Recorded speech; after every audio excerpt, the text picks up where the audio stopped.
Zéro faute. Zéro faute ou la joie de parler la langue de Molière. Zéro faute.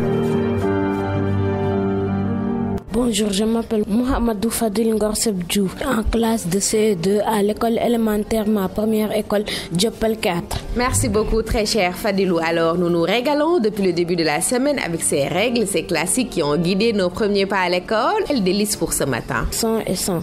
Il faut distinguer le verbe son et le déterminant son. On écrit son S-O-N-T quand il s'agit du verbe être à la troisième personne du pluriel du présent de l'indicatif. On peut remplacer le verbe au présent son S-O-N-T par l'imparfait était. Ces croissants au beurre étaient succulents. Merci beaucoup, très cher. C'est vous-même qui le dites, le Dioufène. Ces croissants au beurre étaient succulents. J'espère que mes parents tout couleur n'écoutent pas. Alors, allez-y maintenant pour son S-O-N. On écrit son S-O-N quand il s'agit du déterminant possessif à la troisième personne du singulier.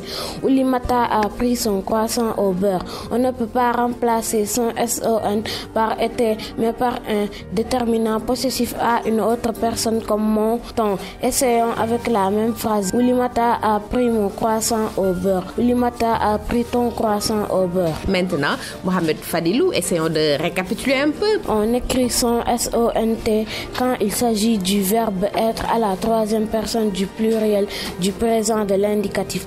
On peut remplacer le verbe au présent son par l'imparfait était. On écrit son S-O-N quand il s'agit du déterminant possessif à la troisième personne du singulier. On ne peut pas remplacer son S-O-N par était, mais par un déterminant possessif à une autre personne comme mon ton.